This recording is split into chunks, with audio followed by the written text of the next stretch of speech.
Structured Query Language, or more commonly known as SQL or SQL. With most data-related jobs, you're probably going to find mention of SQL in the job description. If it involves data, it probably mentions SQL. And in this video, we're going to learn how to query data or query databases using SQL. But let's pause for a moment and take a step back. What do we mean by querying data and why do we have to do it? So we have an organization such as Transformator. Transformator contains and captures lots of data. This data is usually structured in a way so it stores into tables. Transformator has lots of tables, and this information is then stored inside of a database. So all our data goes into a database. Organizations can have many databases, and then from there, what tends to happen is for reporting and analytics, particular pieces of information are consolidated and go into, let's say, a data warehouse. We utilize SQL to answer business questions. We interact with our databases with SQL. So let's say we want to answer the question, how many customers do we have? We have that information in our database, but we have to use SQL to pull out that information. And this is where we write SQL queries. And in this video, we are now going to actually learn how to write basic SQL queries to understand and manipulate our data. Lesson 1, selecting our tables, renaming the columns, how do we filter our tables, having multiple conditions, and then ordering data. So let's start off by looking at our database. So we can see we have our Contoso retail database. Within there, we have our tables. And if I expand dim product, we can see our columns. So the first thing that we need to do, and this depends on the tool that you're using, but you can code this in, is select our database. So by writing use and then our database name, we can essentially just select the database and run our queries against that. So to call one of our tables, we have to write select star, and star essentially means all. So pull everything from, and then if you specify your table name, so we can see our list of tables, so dim product, and if I execute that, we can see our table, all the data that was within there, and with select star from, we have now pulled our first table. But how do we bring in certain columns? So instead of loading everything, we just select certain columns. So by removing the star and then specifying the column header name and separating these by commas, we can now just load in those columns. So for example, product description, comma, manufacturer, so this is another column. Let's do class name, comma once again, brand name, and then the last one, which is color name. Now for your last column, we don't have to have the comma. And if I execute this, we can see that our data has now loaded and those specific columns we selected. Let's say we want to change our column header names. So instead of color name or brand name, it just says color and brand. So to do this, what we have to write is as color, and then for brand name, I will write as brand. And if I execute this, we can see that our column header names have changed. We don't have to write as, and there are reasons for that. I like to put column header renames into square brackets, but we'll touch on later why you might not put as. But if I execute this, that performs the same function. So now that we've learned how to select certain columns, how do we filter our data? So we're starting to do some manipulations. We only want to see products which are red, which have the color red. So now we're going to start looking at the where clause. So by writing where and specifying the column header, so color name, and then the field we want to filter on, so where color name equals red. And if I execute this, our table has now filtered down just to show products which have the color red from the color name column. Now I'm going to go to another example where if I put the class name column, and within there we only want to see products which have the class name regular. And once again, we can see how that's executed and filtered that table. So let's cover and or conditions where we have multiple conditions on our where. So we are now writing and we're specifying another column. So we're saying where class name equals regular and color name equals red. And as you can see, this has now filtered our data to that condition. We can change our and with or. So if I change and to or, this is now going to be products that either have the class name regular or are the color red. And we can see that demonstrated in our table where it's one of those conditions are being met, it will return that data. So we've come to our first scenarios. This is a section to test your knowledge with a real business scenario based on the knowledge that we've learned.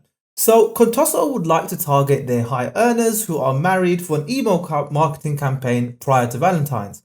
As an analyst, can you provide us the emails of these individuals? So in order to answer this question for our stakeholders, we need to load the following columns. And then once we've done that, we need to filter our table to see the individuals with an income above 100,000 and that are married. And then for the sake of reporting, we want to rename a yearly income to income. Now, using what we've learned, we can answer this question. So the first thing that I'm going to do is just select select everything from dim customer. Now I'm going to execute this. And from here, I want to load it in the columns. So I'm going to remove the star and so basically remove the all and then specify first name, last name, the marital status column. We also wanted yearly income, the individual's occupation, and then their email address.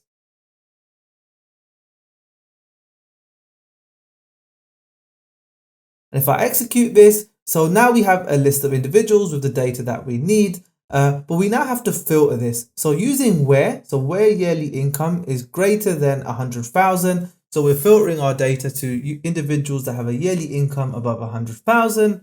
And then we need to add a and criteria. So and marital status equals married. So with M, and then if I execute this, we have now answered the question. Actually, I missed one. We have to change yearly income to income. So if I add as and then execute, we have now answered the question that Contoso had for us. So these are individuals who are high earners that are married, and we filtered that data. So from here, what you might do is, for example, is export this to Excel and then send over the list to the marketing team.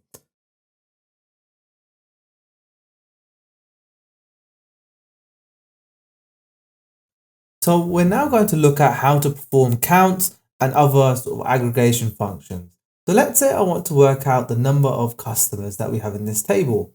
So we know that we have the customer key, which is a unique identifier for each customer. So let me just load that column in for a demonstration. And then from here, what we want to do is count the number of customer keys that we have. So by writing count before the column and then inserting the column name inside the bracket, if I execute this, we can see the count of the customer key. But we didn't have a column header name. So if I write as number of products or number of customers and execute that, we now have the count of customers as a single field. But we don't always want this as a single field. We might want to split the number of customers or whatever calculation we've done by another column. So let's say the number of customers against occupation. So how do we split that single value against multiple fields? So I'm going to write count of customers, so count of customer key, and then let me rename this to customers, so as customers. And then from here, I'm going to bring my second column that I want to split this by, so occupation. And then if I execute this, oh, we got an error. Now, the reason we got this error is because we need to group that count by something. So it splits. So we're saying group by essentially means split by. So we're going to write group by occupation. And if we execute this, we now have the count of customers. So the number of customers by the occupation. So before we do some examples, it's worth noting actually, if you want to filter your data with the where clause, your where always has to go before your group by. So after your from is where you do your where. So right now we're saying we want to see the number of customers split by occupation and gender, where the first name is John. And we can see that split has now happened. So the where always goes before the group by. So we've learned how to do a count. Let's focus on a sum. So how do we work out sum? So by writing sum and then specifying our column that we want to sum, so in this case sales amount, and then let me rename this to sales, we can do a sum of the sales amount. So we want to split this by store key. So I'm going to bring in store key as a separate column, then group this by the store key column. And if I execute this, we can see we now have the total sales by our store key. And store key essentially just represents our store ID numbers. Now, Once again, we can order this, so we can order our store key. So if I add order by store key ascend, we can now see that this will execute this, and we now have a order. So we can see from store 1 to whatever we have, these are the sales per store. Now we can begin to combine multiple calculations as individual columns. So I'm now going to do a count of orders, because let's say we want to see our sales amount and then how many orders we've had per store. So let's just see which column represents our orders, in fact sales. So we have our sales key, and sales key is representing our sales. So every time a new sale is made, it gets a new sales key. So by writing count and then sales key, we don't have to do a group by in this case because we've already done that. Let me just rename this to orders. And then if I execute this query, I loaded in select star from as well, our second one. So let me remove that. If I execute the query, we can now see we have our sum, which was our sales. We have our orders, which was our count. And then this is split by our store. So we can see store 1 did 200 something sales, and then they had 7,180 orders. So we can also do things like divisions and multiplications. So if I wanted to work out an average, we can use the average function, but let's see how we do a division. So if I do sum sales amount and then /, and I need to divide this by the count of orders. So this is the sales key. And if I rename this to average order value, because we're dividing the sales amount by the sales key, this has been grouped by stores. So we're going to see the average order value per store. And if I execute this query, we now have the average order. So we did our division. Now for multiplication of columns, you would remove the divide and change that to a star, and then you could times a column, for example. So we don't have to do averages like that. We do have AVG. So by writing average, specifying your column, you'll work out the average amount by that column. And then because we're grouping by store key, we're going to get the average sales amount by each individual store key. So now we're going to move on to a very important section, which is to do with joins. We're only going to cover inner joins, but understanding fundamentally how tables are related and constructed is very important to SQL joins. So let's take a look at our database. We have customers and then we have orders. So within our customers table, and how it's constructed in our database is when a new customer joins, they are given a customer ID. So this table populates an ID for them. So when James joins, he gets customer ID 1. When Lana joins, she gets customer ID 2, Jason 3, etc, etc, etc. Now, this is referred to as the primary key of a table. This ID is unique to that customer. So let's focus on orders now. Every row in this table is represented by the order ID. So when an order is made, that order is given an ID. But in this table, we also have the customer ID. So this ID links to the customers table. So order ID, the first one, which was 112, was made. That order was made by the customer ID 1. And that represents James in our first table. So in our orders table, the order ID is unique to the orders. So it's every order has a unique ID. And this is the primary key of that table. But the customer ID column it's not unique because a customer can make multiple orders. And this is called the foreign key. So this is related to an ID in another table. So in our customers table, the customer ID is the primary key. In the orders table, the order ID is our primary key. And then via the customer ID, these tables link. So the primary key of the table is always unique, and the foreign key isn't because it can relate to other tables where in that other table, the primary key is unique. So let's actually put this into practice with a SQL join. So we can see just in our example here that James links to order ID 1, Lana links to order ID 2, for example. So how do we join these in SQL? And we're going to do this with an inner join. So an inner join will only return the matched records. So we have our two tables that we want to join. We have our dim customer table and we have fact online sales. We can see that in both of these tables, we have a customer key. So in our customers table, this is the primary key, and in our fact online sales, this is our foreign key. And knowing what we do know of joins, we can join based on these two columns as they equal each other in some way. So let's actually start this and write select star from dim customer. And as we're progressing with SQL now, we want to write as DC. So we're renaming our dim customer table as DC so that whenever we reference this table, we don't have to write dim customer, we can write DC. And there's another reason that we do that as well, which we'll see in a moment. So we've done select star from our dim customer table and we've called this as DC. And now we have our inner join. So the first part of your inner join is always going to be inner join and the table you want to join that into. So we want to join fact online sales and we want to call this as FOS, so fact online sales. So once we've specified the table we want to join, the next portion of the join is on the keys that we want to combine. So on DC.customer key, and then that equals the fact online sales customer key as well. So there's two portions to a SQL join, first specifying the table and then the two columns that match on. So our tables are now joined. And if we remove the star, we can see by writing DC, we can specify the column name and know exactly which table it's coming from. So load now DC.lastName for write DC again. We can see our dim customer columns. So I'm going to write DC.email address. So it's, as you can see, it's very clear now which columns are coming from what table. So now I'm going to do fact online sales. So I'm going to write FOS dot total sales, cost. And then let me do fact online sales amount as well. As we can see, that data has now loaded in. To write another join, it's very simple. We just put that underneath our join. And what we do is specify in the first portion which table we want to join. So I want to now join dim stores and then rename this to DS. And then I can write on. So now we need to specify the two columns that have our keys essentially.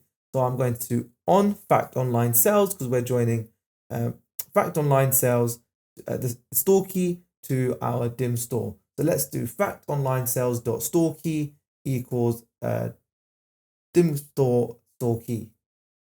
So I'm going to write dim store, so ds dot store key. And if I execute this query, we can see that the table has now joined. So let me bring in these columns. So I'm going to write ds, then specify my column. So I'm going to do store name and then bring in store manager. And as we can see, after I've executed this, the data has now loaded with those two additional columns. So let's apply some of our previous learning. So to add a where statement, this comes after our joins. So we can say, for example, and we want to filter our data, we can say where the fact online sales is greater than 100. So now we're going to see our stores and our sales where the sales amount was over 100. And yeah, we can see this is how we're expanding our knowledge and we're starting to apply different things.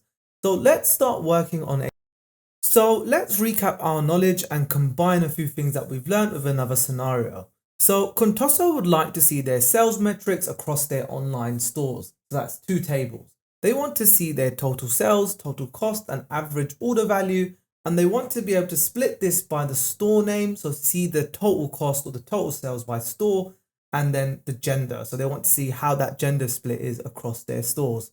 So let's combine what we've learned and start to do this. So I've put together the base query. So we've just put the join between the two tables. But the first thing that we need to do is let's load in, let's do some of our sums. So I'm going to do sum sales amount. We can see that we have our join, but writing sum sales amount now and renaming that to sales. Let me do our count. So I'm going to do count of the sales key. So that sits in another table. So let's call this orders. And then average, so I'm going to do the average sales amount. And then let's do average orders. We need to group this. So let's group this by our store name as the criteria asked. So that goes before our order by. So we're going to do group by store name.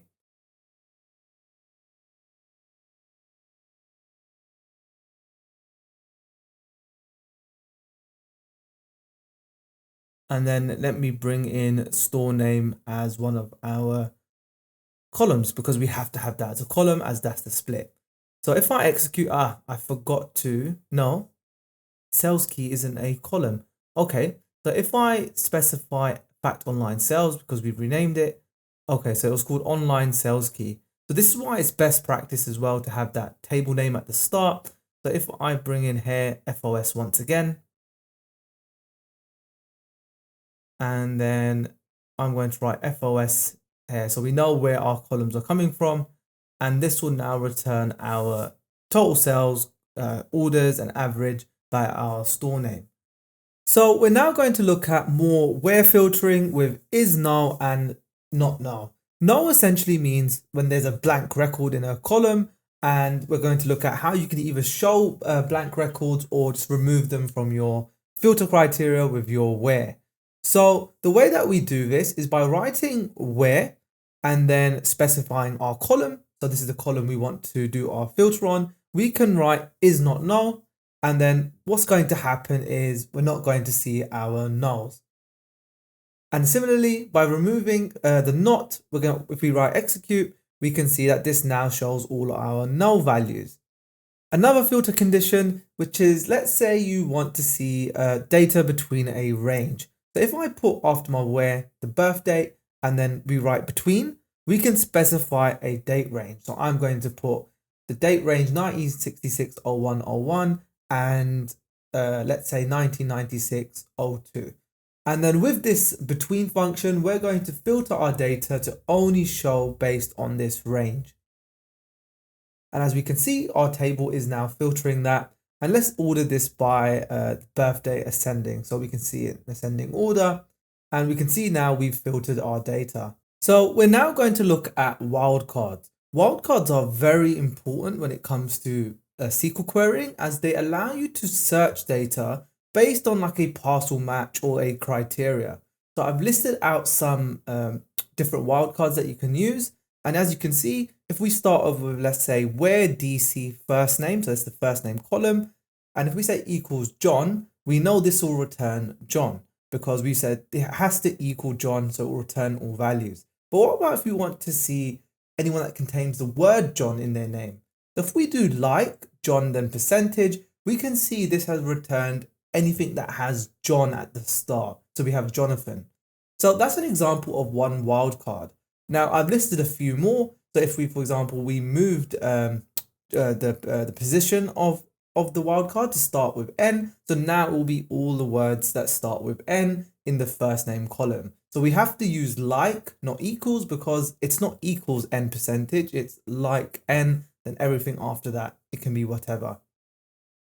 So we can see at the top there's a few more examples. So take a screenshot of that or just play around with wildcards because there's different ways you can find data. So we're saying in this scenario where it starts with N and ends with N. So we have Nathan.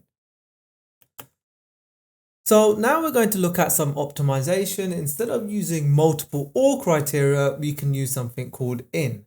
In essentially allows us to not have to write OR multiple times for multiple conditions. We can just write in and then specify the fields we want to use our OR in essentially. So right now we had graduate and bachelor's, but instead of doing that and having an OR, we can say where DC education, and in that column, it can be either one of these criteria. So it can be graduate degree or bachelor's, then you can do a comma, add another field, etc., etc. So if we execute this, we can see we now have that two criteria. So instead of having where DC education equals graduate degree or DC education, we're saying in. And similarly, we can write not in. So now we're going to see that it says partial college, high school, etc. for the fields that don't have graduate degree or bachelor's. In is very important, so you don't have to write a lot of ORs when you do multiple criteria.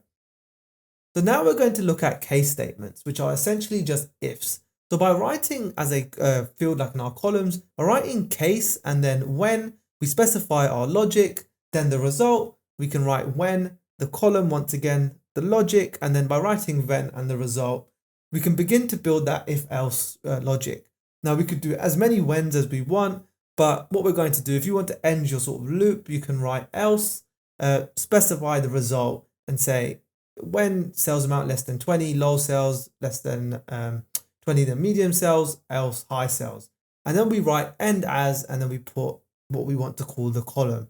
And if I execute this, we can see that the sales grouping has now happened based on our if else logic. We based it on the sales amount, wrote our logic, and then we had a result. So we can see we now have sales grouping. So now I'm going to wrap up this video with sort of combining some of our logic that we had in the video. So let's answer some of these questions. So we want to see our first name and last name. So I'm going to write select star from dim customer, and we can see our columns. So now let me load in the columns that we need. So I'm going to do first name and last name, and I rename that table to DC. So if I write DC first name, DC last name, and then let me bring in yearly income as well, as that's our second sort of logic. Now we need to see where DC income, we want to see our income, which is between 40,000 and 100,000. So only those customers. So by using where and then between, specifying the range, if I execute this will filter our data to that range. Now, we also had another requirement where we want to see customers that are just married. So we need to add a and to the statement where it's between this range and the marital status equals M. And if I execute that, we now have our marital status. And let me just bring that in as a separate column as well, so we can see that it's filtered. And if I execute this, we can see the marital status is as M. So let me see, what was the next logic? So we want to see our sales. So let me just bring in the fact online sales table. Let's take a look at our columns. So these two tables both have a customer key, so we can join these two tables. So I am going to do a inner join. So by writing inner join and then specifying the table we want to bring in. So fact online sales. Oh no, what am I doing? It needs to go before the where. Sorry, I lost my mind. If we write inner join, fact online sales, and then on, and then we specify the customer key for the current table and then what we want to join onto that. So if I execute this, we now have joined that. So let me bring in that column from that table. So if I remove the, let me bring in, we are going to bring in fact, nope, fact online sales, and let's bring in the sales amount.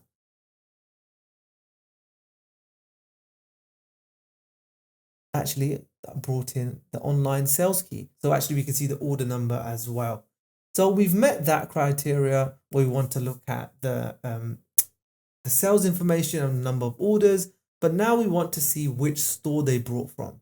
So I'm going to open up the dim store table, and we can see that there is a store key, and fact online sales has a store key as well. So let me do another inner join. So dim store, I'm going to call this DS, and then we're going to join this on fact online sales store key, where we have the dim store key as well.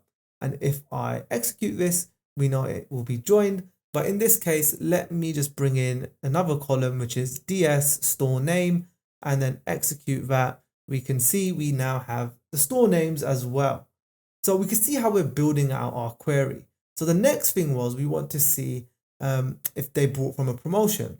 So we can see our sales table has a promotion key. So I'm going to just look at the promotion table, see what the key is called. Once again, it is called promotion key. So let's join this table as well. So inner join dim promotions, and then call that DP on fact online sales promotion key equals DP promotion key. If I execute that, that should now be joined. Actually, let's bring, why is that not appearing? See, this is, I'm doing something very silly here where, see, I'm watching a recording. So what I've done is I have joined dim product instead of dim promotion. So I'm getting an error. So if we look at the third inner join, I have not, I've chosen the wrong table name. I chose dim product instead of dim promotion table. So in a moment, I think I figure out that I was meant to bring in dim promotion. And then if I look at my column now, there we go. We have the dim promotion category, and then I need to adjust the join as well because I did product key there. And if I do the promotion key and execute this, we have now